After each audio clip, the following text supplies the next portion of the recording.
Know the ledge.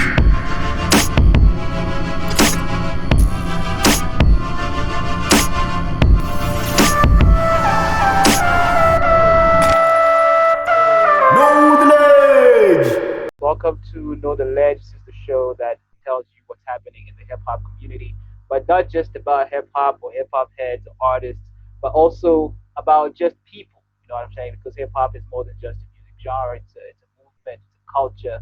It's the way people live and interact with each other. So welcome to another edition of what I'm calling the lockdown edition. Since we're not able to move around, the best we can do is just try and still bring you some of this, Yeah. yep, some of this activity, but from our confinement, from our homes. So in Another Ledge, we don't like to blow our own horns.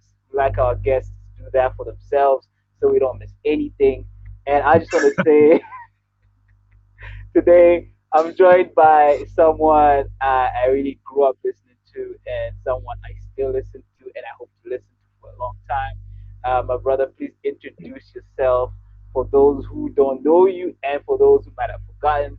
And just so we can just tick that box, let them know who you are, what you're doing, and where you're from. Take it away, boss. Okay, cool. Um, I lived a significant portion of my life in Gap City. My name is Obita. People used to know me by the other name, but for purposes of keeping it strictly hip hop, we won't go into the other name. So I am Obita. I've worked with gentlemen that some of y'all might know, Loiso Bala, Double HP, Jamali.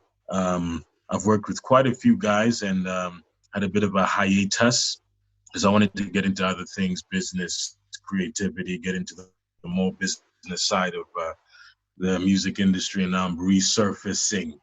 Um, but yeah, so Obita, done my thing, built my name, performed in front of 35,000 people, in front of millions of people, done it all, 46664, been overseas, came back, all that stuff. So as far as entertainment, I worked as well. Been on stages with Wyclef Jean, been with Akon, been with Brian McKnight, you name it, I probably worked with them. So that's the beauty of it. Arrested Development, yeah, not like I'm not that old, but I worked with them a bit later. But yeah, I was like, yo, this is speech. So yeah, I've done my thing, and I'm proud to say that I have a few notches under my belt. That's dope. Just take it back to the beginning. How did you actually get into hip hop? Like, what was the moment when you were like, you know what? I feel like I'm gonna be doing this for a long time. I get you. Um, I think for me, it's I think repetition is powerful. The more you see more you see art that you love, or you see the biggies, you see the Parks, you see all these people. I think if you were a baby in the '90s, you were hip hop was all around. I think that was the golden era of hip hop. So everybody, like, you had mythological beings like Notorious B.I.G. who became legends just off one album. You had guys like Tupac who changed the game, revolutionaries. You had people like Bone Thugs and Harmony who were just they were just different from everyone. And I think the new sound of hip hop is probably closer to what they were producing than anyone else. Um, you had people like Busta Rhymes who were just weird but amazing, and you just saw this amazing tapestry of sound. I feel like everything has become a lot more similar and the same now as opposed to how it was in the past. But that was literally a golden era and age, and everybody was rapping. I mean, in a way, I don't think it's as much as it was back then, but I think because everything was so variant and different, it was everyone could sort of hear somebody who they liked and they wanted to sound like. Right now, everything is pretty much very similar. It's still very dope. And I literally was the first to jump on this wave, which is here right now. So I love it and I respect it. But the variety back then in terms of sound and style and everything was just out of this world. But I feel like the people coming into the game trying to do that now. And the beauty about hip hop now, especially in South Africa where I am, is that now it's becoming a lucrative industry. Back then, only people like Double HP were really making good money. Um, in many ways, he was just the only guy who was really shining, and you discover that now.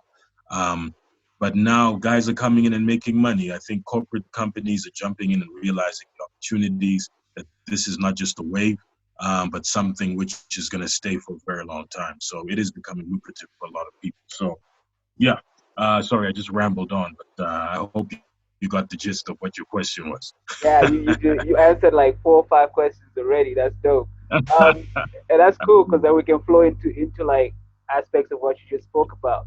Um, what did it? What do you think it took in South Africa for hip hop to be taken seriously, to be taken to move from pretty much a hobby to becoming like you said, a business that could be taken seriously with partners that want to work with you and to provide for you financially.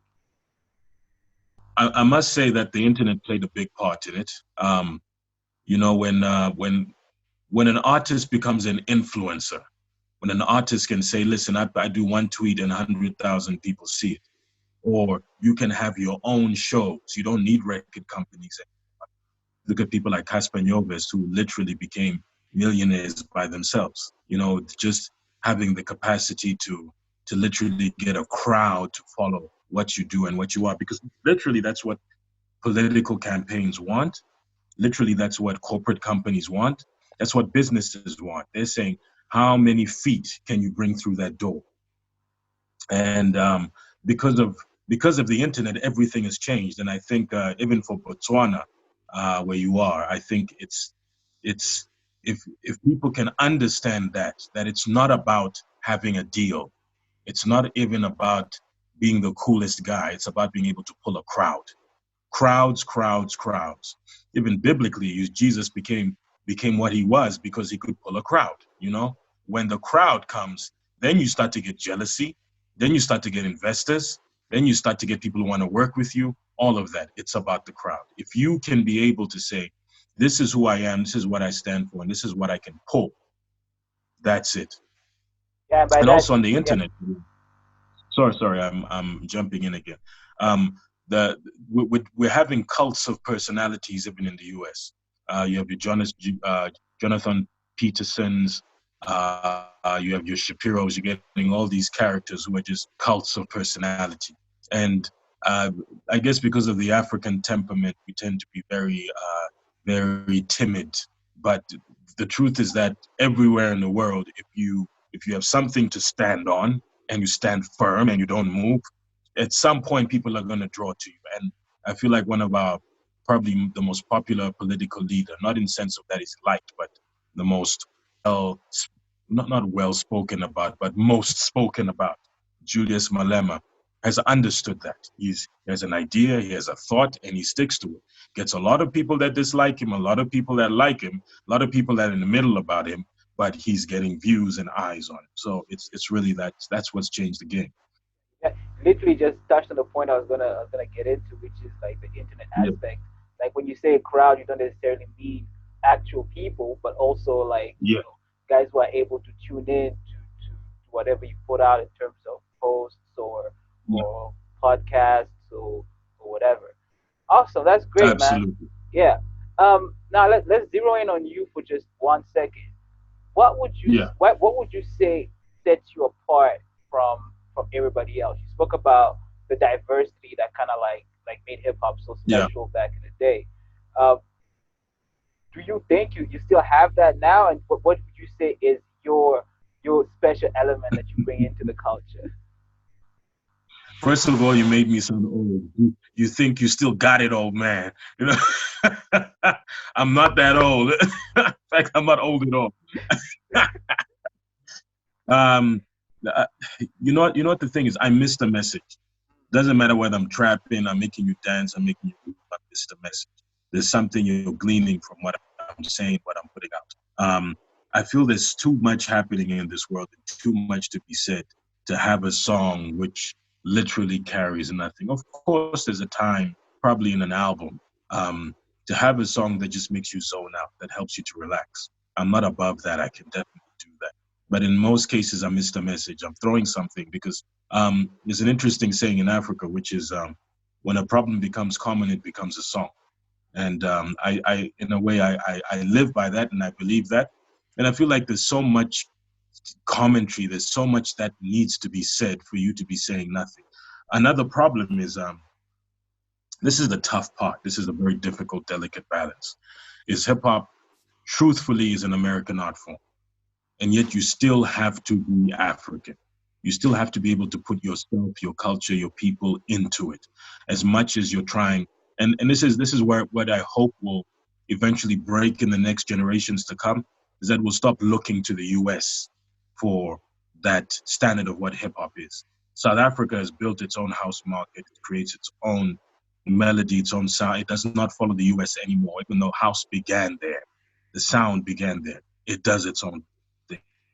It has the biggest house market in the world. And I feel like the less globalized we become as a hip hop movement in Africa, even musically, and we start to say, what message are we trying to convey to our youth? Because really, in a continent that really struggles with education, music can really be a means to enlighten and to share actual facts, as opposed to false fake news. Musicians have a way of reaching people in ways that even politicians wish they could. So yeah, so that's pretty much what sets me apart. I care about what I'm actually saying to my generation. I don't look at them as just cows to milk. Then I can walk away with my dairy. So that's pretty much it. All right, no, that's dope, man. You've answered my next question. I was gonna ask about challenges, and I love that you touched on some of Yeah. what Africa is going through in terms of challenging times in hip hop. Now, looking at the current situation, I mean, the coronavirus, COVID-19, is a reality, and it's really touched us in places we never thought it would. Yeah. Um, how do you think we could, as members of this community, how do you think we could make the most of the lockdowns that are happening, of the restrictions, and of just, because hip hop needs people. You know what I'm saying? It needs a crowd. Yeah. It needs an actual Yeah. crowd, and that's the biggest thing that's been taken away from us. How can we uh, make the most and find opportunity in the situation that we're in? Um, I think outbreaks. I think North Africa's experienced Ebola, and well, before that we've experienced AIDS, and it starts to get real when people around you start dying. Um, the thing about COVID-19, because it tends to affect people with compromised immune systems. That means people who are probably in hospital, who are sick, who uh, whose bodies have taken a strain, and the elderly. If we love our elderly, we're going to stay away from each other, honestly, because it isn't going to touch you; it's going to touch the old. There's a saying in Malawi that, which is, I don't know if I got the translation right, but the elders are the libraries of our community. So, in other ways, we're protecting the vulnerable. Um, I think what South Africa's tried to do is mobilize artists to share the concept, even though I think it's a bit, I love it, but I think it's a bit goofy. I don't know if you have actually seen these videos. They're a bit goofy. I'm like, oh, okay, you're right, cute. But I feel like it's important to understand that we're in a continent where, because there are very few jobs, and we've not really cultivated enough experts, not as well as China has. Everyone, every individual on the continent is valuable. If we feel that any disease, any circumstance could compromise anyone, and literally it affects our senior citizens and the people who are in political power and people who are in positions of authority in business, those people we need. Those are the backbone of our economies. So we're not just, this couldn't just kill off regular people. It could kill off people who are the backbone of our economy. So we really need to think about, avoiding going out and chilling and partying, and like one of our ministers was found doing. So yeah, it's one of those. All right, oh, cool. As we start winding down, I just want to find out, where do you see hip hop in maybe 5 years? Where would you love hip hop to go in and I don't just mean South African hip hop. I mean like hip hop as a driving force in the continent, pretty much. Yeah. Um, for me, we need to stop. It's great to want to party and get the chicks and have jewelry and have expensive cars, but it's funny that the original generation of hip hop, these people from the 1970s, it's the guys who did Sugar Hill Gang, Africa Bambaataa. The interesting thing about them is that none of these people can determine the direction of hip hop. They can't, because they're not economic leaders. You know, people like Jay-Z can. People like Jay-Z can. Why? Because Jay-Z controls economy. Jay-Z the billionaire. We need to become people. You control where everything goes if you control the money. And that's where hip hoppers need to start thinking, not just accumulating money, but controlling industry, controlling the sound. It's the thing about the US and where it stands now is that Black people don't control the direction of hip hop, because the people who control industry, people who control record companies, people who control all of that, in many ways are not people of our race. And Africa needs to start thinking in a global sense and saying, listen, people love our culture. They love the way we dance, the way we do things, the way we swag, the way we appear. We need to start. We need to start becoming people who control industry, own patents. You know, um, this is a significant thing. I don't know if you know about the story of Jack Daniels, Yeah, the drink. yeah, but just tell us, man, tell us, 'cause people might not know about it. Jack Daniels, the idea, the concept, everything, literally the way the drink tastes, was shaped and designed by a slave. It True. was the slave that literally taught this guy how to make alcohol. Decades later, this gentleman is a multi-millionaire, probably a billionaire. Millionaire, yeah. And the descendants of that slave own nothing, even though it came from his brain, you know?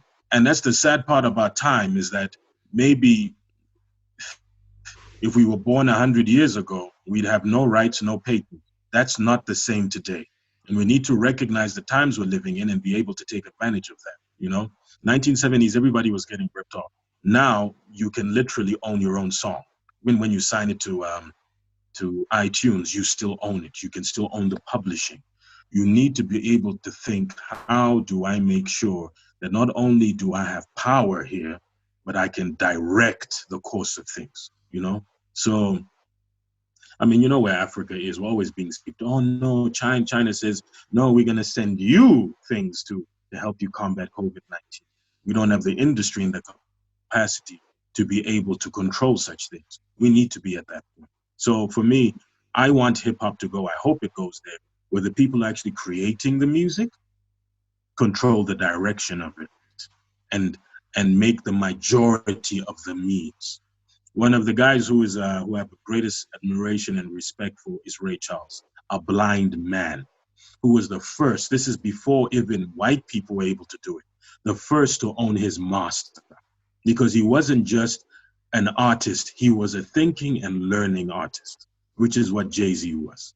So that's where I hope hip hop will get to.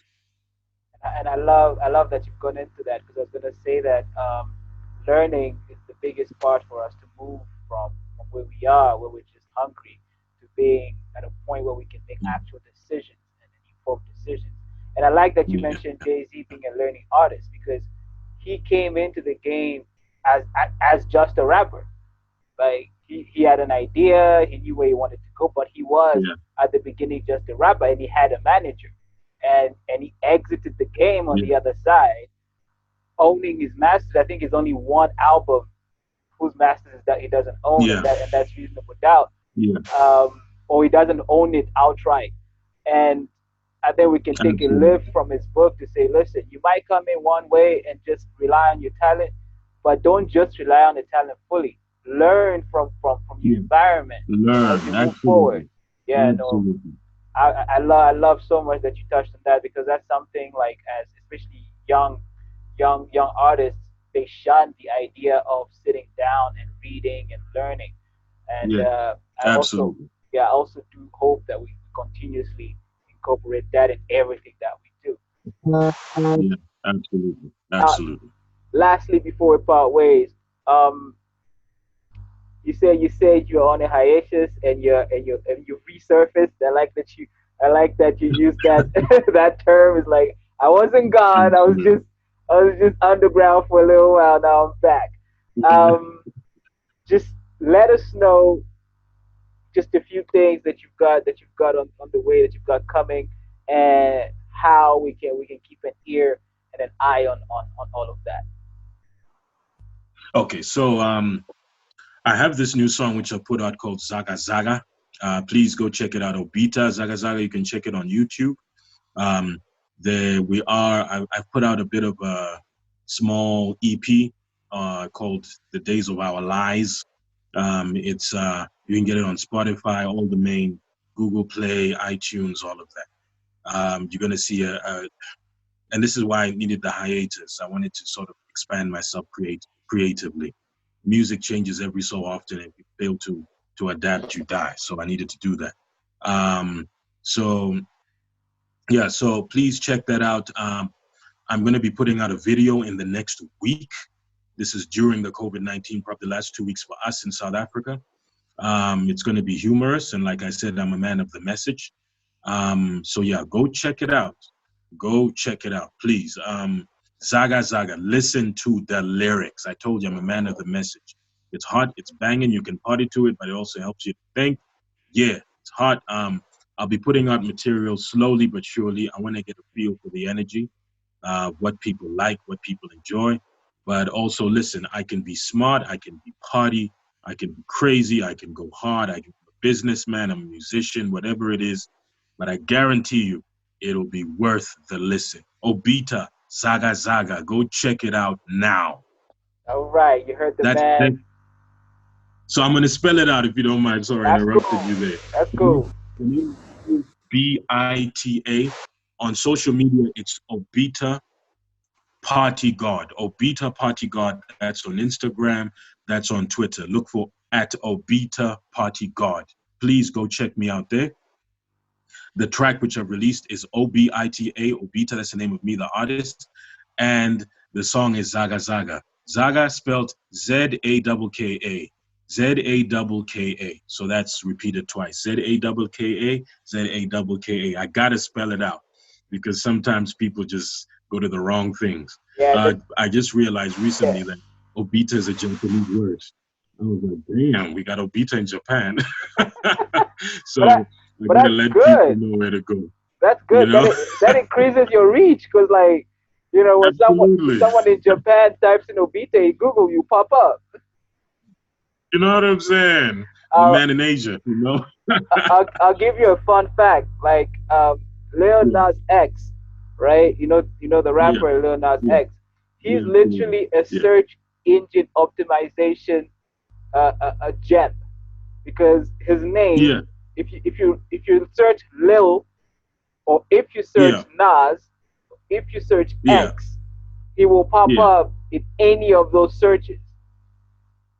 So Wow. yeah, so that name is not just it wasn't just random. It was He genius. thought about it. He thought about it. You will find them on 90% of playlists simply via aggregation. It's brilliant. Wow. Yeah. That is brilliant. Brilliant. I need to think about that. Maybe OBX. I don't know. Just Yeah. But yeah, this is the end. We've come to the end of our segment. Thank you so much for taking the yeah, time to just, to catch appreciate it. up and talk to us and drop us some jewels. You dropped a bunch of jewels there. I Yeah, hope the listeners and those that watch the show do get to appreciate that and take something out of it. We will be absolutely. checking out for your product. We will once we're back on the air 100%. We'll be reaching Yeah, out just to make sure that we get a copy absolutely. of all that product and we put it up and we premiere Yeah, it on our show. It will definitely happen. yeah. And And I want another interview when the video comes out. So let's. absolutely, it's gonna happen. I'd love to hear like what the fans would say. But yeah, Thank, that'll be dope. thank you. I'll take that as a blessing that you will be back. So I'm super happy Absolutely. that I'm not being kicked to the side. No, absolutely not. I appreciate your hustle. A hustler recognizes another hustler. Thank you so much. All right, guys. Thank you so much for joining us. And join us next week on Facebook. We're on Facebook every Friday. We're going to have a new segment for you every week until things come back to normal. And probably still after that, but we'll still be dropping segments because it's a new avenue that we're taking. We're going to keep on that road too. And that's it from us. Know the ledge, and we are out. Get your money up, yeah, yeah. Minister Legacy Jonas was offered 600 money up. Saga Saga, get your money up. Saga Saga, get your money up. Saga Saga.